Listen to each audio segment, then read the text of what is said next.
سبحانه وتعالى في كلامه المجيد والفرقان الحميد. أعوذ بالله من الشيطان الرجيم. بسم الله الرحمن الرحيم. إن الله وملائكته يصلون على النبي يا أيها الذين آمنوا صلوا عليه وسلموا تسليما.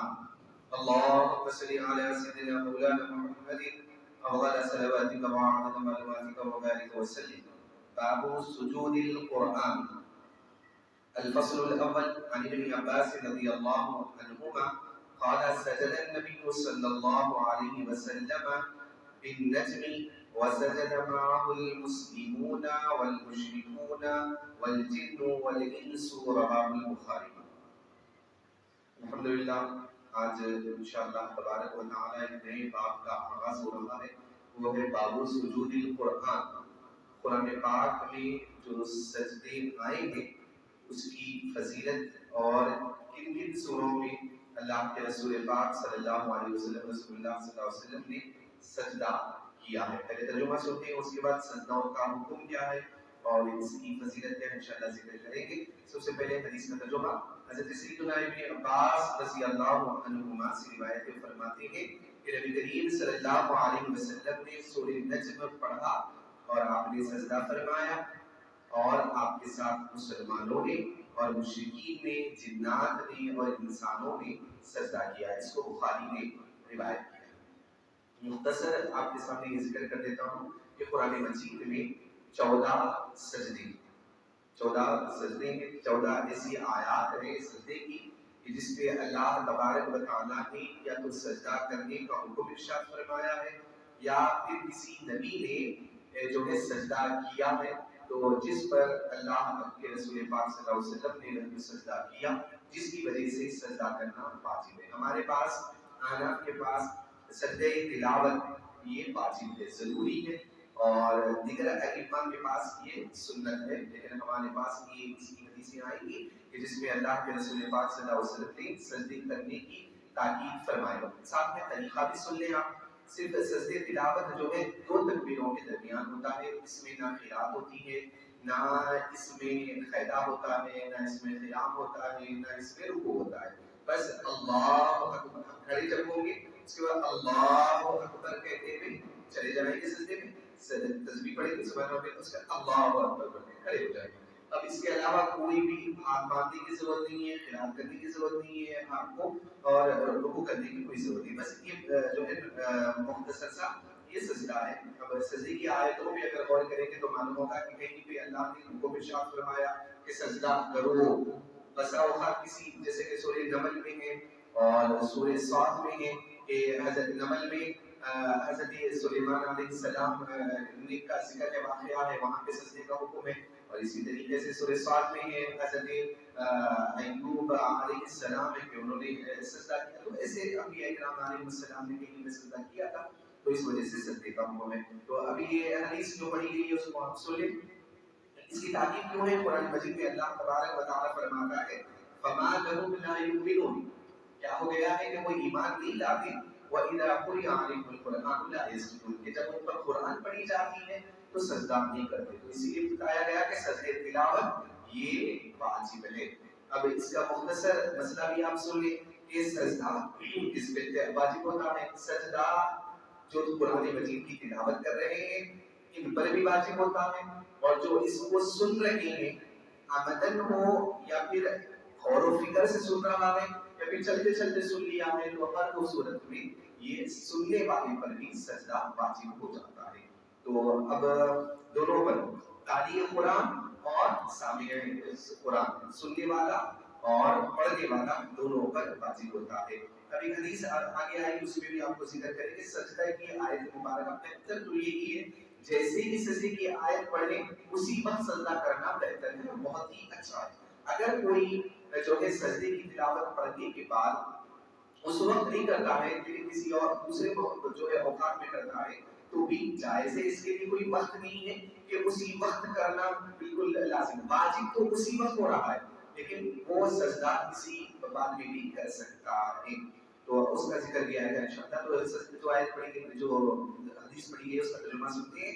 حضرت ابن عباس یعنی عبداللہ ابن عباس رضی اللہ عنہ فرماتے ہیں کہ رسول اللہ صلی اللہ علیہ وسلم نے سجدہ کیا سورہ نجم پر. سورہ نجم کی آخری آیت میں اللہ تبارک و تعالی نے جو ہے سجدے کا کی ایک آیت ذکر فرمائی, جس کو پڑھ کر اللہ کے رسول پاک صلی اللہ علیہ وسلم نے سجدہ کیا.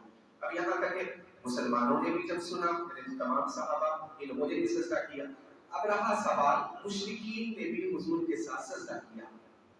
اب مشرکین حضور کے ساتھ سجدہ کیوں کیا, تو اس کے بارے میں بہت لمبی بحث ہے کہ مشرکین نے کیوں کیا. مختصر جو ہمارے عقیدے کے مطابق ہے, بہت سارے اقوال ہیں جو ہم کو سمجھنے میں بھی آسانی ہو اور جو ہے ہمارے عقیدے میں بھی کوئی فرق نہ پڑے, وہ بات میں آپ کے سامنے ذکر کر دیتا ہوں. قرآن پاک کی آیت مبارکہ ہے سورہ سجدہ میں, افرأیت اللات والعزی ومناۃ الثالثۃ الاخری, اس میں مشرکین کے معبودوں کا ذکر ہے. اس کے بعد اللہ کے رسول پاک صلی اللہ علیہ وسلم نے قرآن پاک کی تلاوت آہستہ آپ فرما رہے تھے, تو شیطان نے حضور کی زبان میں جو ہے لوگوں کے درمیان, مشرکین کے درمیان یہ قول پڑھ دیا. وہ قول کیا تھا, تلک الغرانی الاولی, اسی کے مطابق جیسا سورہ نجم چل رہا ہے, والنجم اذا هوى ما ضل صاحبكم, ویسے ہی وہ یہ آیت مشرکین کے کام تک پہنچی نہیں. یہ نعوذ باللہ اللہ معاف فرمائے, ایک قول جو ہے بیچ میں ذکر کر دیا. وہ کیا ہے, تلک الغرانی الاولی وان شفاعتهم لن ترتجى, یہ پڑھ دیا.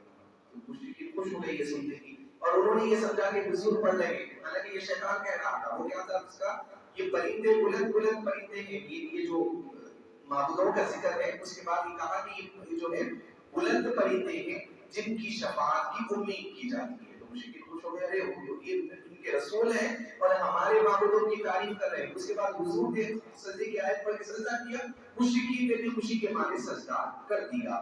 تو اس کے بعد اللہ کے رسول پاک صلی اللہ علیہ وسلم کو جبرائیل علیہ السلام نے یہاں پر عرض کی کہ ایسا ہے, حضور نے فرمایا کہ میں نے اسے نہیں پڑھا.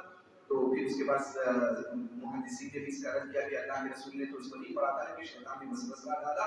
اور قرآن مجید میں بھی اللہ تبارک و تعالیٰ نے تلاوت کے درمیان شیطان کے وسوسے اور جو ہے اس کے الفاظ کو ذکر کیا کہ شیطان بسا اوقات جو ہے الفاظ جو ہے لوگوں کے درمیان ڈال دیتا ہے اور جو اس طریقے کا معاملہ وسوسے اور خیالات ڈالتا ہے. تو یہ بات معلوم ہوئی کہ سورہ نجم پڑھ کر حضور نے سجدہ کیا تو سجدے کی آیت پڑھ کر, اور صحابہ نے کیا تو سجدے کی آیت سن کر. لیکن مشرکین نے وہ خوشی کے معنی کے حضور پاک صلی اللہ علیہ وسلم نے جو ہے معبودوں کا ذکر کیا, اس وجہ سے انہوں نے اس کو سجدہ کیا. اور ایک حدیث بھی چھوٹے چھوٹے اس کو پڑھ لیں. وعن ابی ہریرہ رضی اللہ عنہ, حضرت ابو ہریرہ رضی اللہ عنہ سے روایت فرماتے ہیں کہ سجدنا, ہم نے سجدہ کیا, مع النبی صلی اللہ علیہ وسلم, نبی کریم صلی اللہ علیہ وسلم کے ساتھ, فی اذا السماء انشقت وقرأ بسم ربک وقرأ بسم ربک.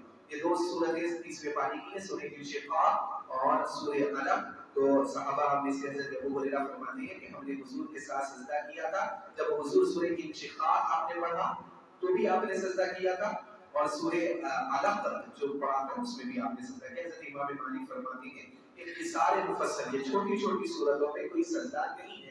تو یہاں پر ہمارے احناف کی تائید ہو رہی ہے کہ حضور پاک صلی اللہ علیہ وسلم نے چھوٹے چھوٹے یعنی اختصار مفصل انشقاق پڑھ کر اور سورہ علق پڑھ کر بھی اللہ کے رسول نے سجدہ فرمایا.